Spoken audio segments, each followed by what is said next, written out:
The most craziest moments in F1 history. Yesterday, I've decided to check F1 video, and I am very curious to learn more about F1. Today, I've decided to watch F1 craziest moments. Yeah, in the race. I assume it's things that happened during the race, or no, I don't really. I've not watched the video, but yeah, my name is Baraka. If you're new to my channel, subscribe, and yeah, comment below if you want me to check any video that you want. Subscribe to my channel, leave a like, thumbs up, and let's jump on this reaction. Craziest moments in F1 history.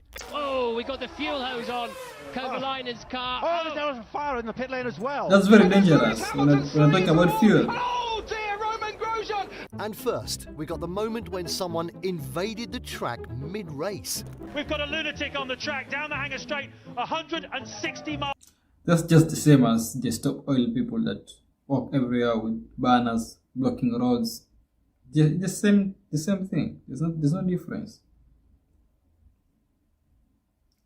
No regard for safety or Miles an anything. hour. Safety car out, of course. The drivers, oh my word. Man, this priest went crazy. But what's even crazier is the moment when a Red Bull car went flying up in the air. At the 2010 Chinese Grand Prix, Toro Rosso driver Sebastian Buemi got in a terrifying crash when heading down the back straight at Oh, look at the 180 guy miles that per hour. total. Like the wheels came off. Luckily, Buemi escaped the crash and nothing major happened. But we can't say the same for the crash in Monza, because that was pretty crazy. Ooh. Australian driver Alex Peroni collided with a curb at 150 miles per hour. This terrifying collision sent him flying through the air, flipping several meters before crashing into a safety fence.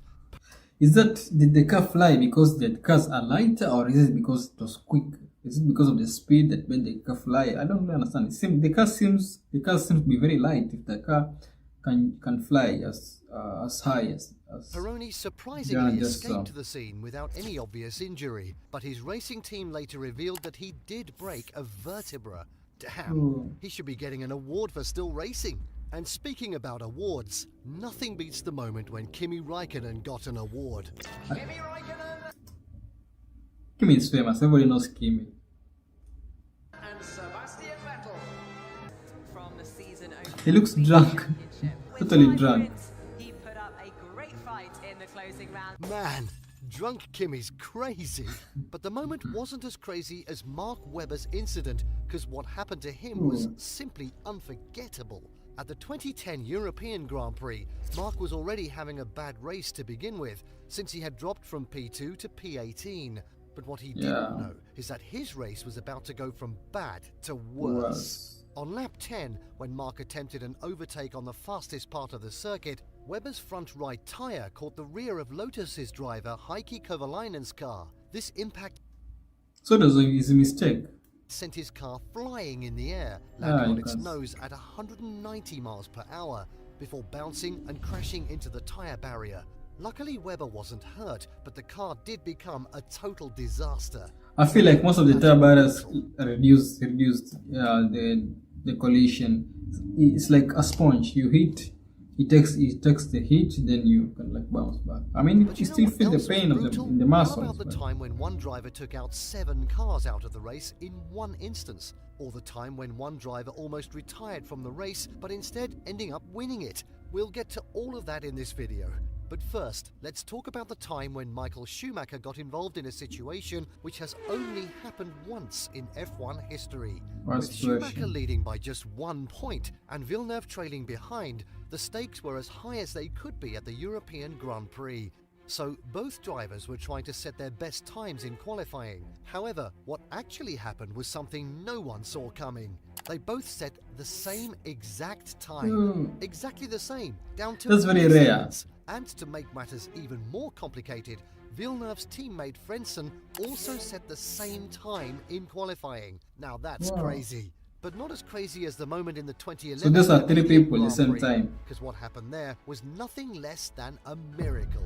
In the rain-soaked track, Jenson Button started P7, and at lap 7, the race got a safety car when Jenson collided with teammate Lewis Hamilton, which forced Hamilton to retire. But when the race resumed again on lap 13, I think teammates colliding is probably one of the worst things that can happen in a race. Means that all the drivers are out, the team has nothing to do there. Probably park and go home. Button also got a drive-through penalty for speeding behind the safety car, which left him back in 15th place. Now, seems like things couldn't get any worse for Jensen, right? Wrong. Because fast forward to lap 37, he was involved in another collision with Alonso, which forced the Spaniard to retire. The collision, however, punctured Jensen's car too, which ended him in the last place and over 1 minute 40 seconds behind race leader Vettel. But Button still didn't give up. He quickly made up positions and was 14th by lap 1 minute is a long time when it comes to 46, F1. He had caught Maldonado and Alguersuari and passed others too for 10th place. And with his tyres changed to slicks due to the drying line, Button made his way to the front, getting past Michael Schumacher and Mark Webber, before setting his eyes on Sebastian Vettel with only 5 laps remaining. On the final lap, Vettel had a 0.9 second lead and seemed like he was about to win, when suddenly Vettel made a costly error at turn 6. He ran wide, causing his RB7 to spin under pressure just halfway through the final lap, which allowed Button to overtake and win the race. So the guy had a lot of bad luck but still won. That's good driving. Seems like he has skills now.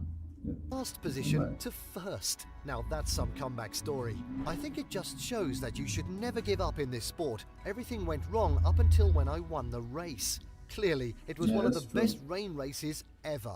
But while rain helped Jensen's race, we can't say the same for Lewis Hamilton, because what Lewis Hamilton is very famous. and others in European GP was simply ridiculous. After the start of the race, Nürburgring suddenly got hit by a huge rainstorm, and soon it became so unbearable that drivers couldn't even control their cars anymore. Jensen Button was the first to spin off the track. Then there goes Lewis Hamilton, then Adrian Sutil, then Nico Rosberg, Scott Speed, and Vitantonio Liuzzi. All crashed in the same place within seconds. I mean, the whole circuit turned into a river. Now that's crazy. But still not as crazy as what Sebastian Vettel did in Monza, because that was just unbelievable. Before the 2008 Italian Grand Prix, Sebastian Vettel had only taken 19 points in his F1 career while lining up for the Scuderia Toro Rosso racing team. He looked like What he did in Red Bull Monza racing changed team. everything. 21-year-old Vettel stunned the world by claiming the pole position for the Toro Rosso STR3 team. But that wasn't the most spectacular thing to happen at the race weekend, because the German driver also won the race, finishing a resounding 12 seconds ahead of Heikki Kovalainen's McLaren.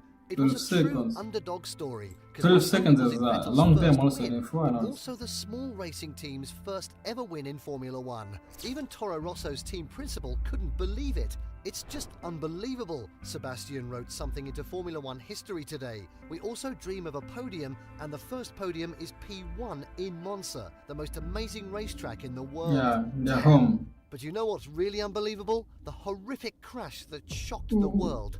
It was 1993, and legendary driver Damon Hill took the checkered flag at the Belgian GP. But that wasn't the highlight of the race.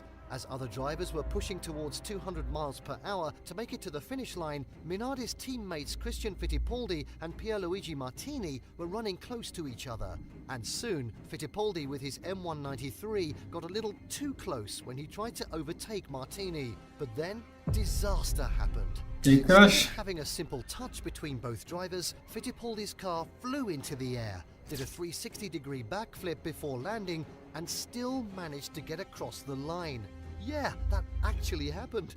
Luckily, So he finished. this dangerous moment left no one hurt, and both finished the race without losing any position. It's But good this that none incident of did got leave hurt. Fittipaldi enraged with his teammate. I was so glad to be alive. I won't waste time in my life to argue with a fool like him. For me, he was dirty, an imbecile. From that day, I never talked to him again. I have nothing against him, but for me, him and a trash can on the street is the same thing. You know, I don't think we're going to see a moment that crazy again. And we're probably never going to see anything like this next moment again either, which surprisingly happened not that long ago. A lot of people already know that Esteban Ocon won his first F1 race in the 2021 Hungarian GP. I remember Even that. though this was huge, it still wasn't the biggest thing that happened in the race, because in the first lap, and literally at the first corner, ex-Mercedes driver Valtteri Bottas broke too late and ran in. I feel like they come very close, so it's really easy to hit each other. To the back of Lando Norris. This caused Red Bull drivers Verstappen and Perez to also get caught up in the collision. So 4 cars collided in one instance. But that wasn't all, because Aston driver Lance Stroll also made a mistake, colliding with Leclerc, who then smashed into Ricciardo's McLaren. All of this happened in the same Just a one chain corner reaction. at the same time. Now that's just crazy. And because of this, the race was obviously red flagged. But what's interesting is that before this incident, all the drivers were racing on intermediate tyres. But at the time of restart, the track had already dried out almost instantly. So at the restart, all the drivers pulled into the pits for a fresh set of slick tyres, except one, Lewis Hamilton.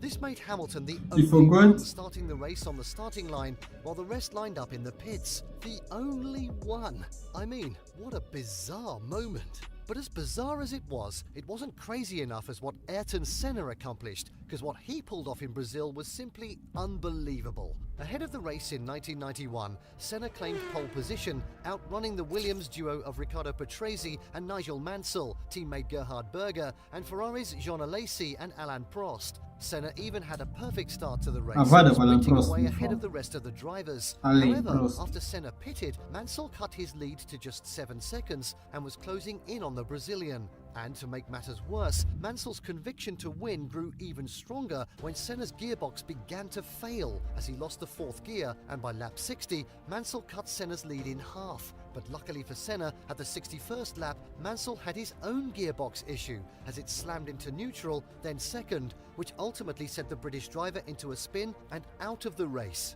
But at the same time, Senna quickly lost all the gears as well, except the 6th, with Williams' Patrese hot on his tail. But how does somebody drive with no gears? I don't understand.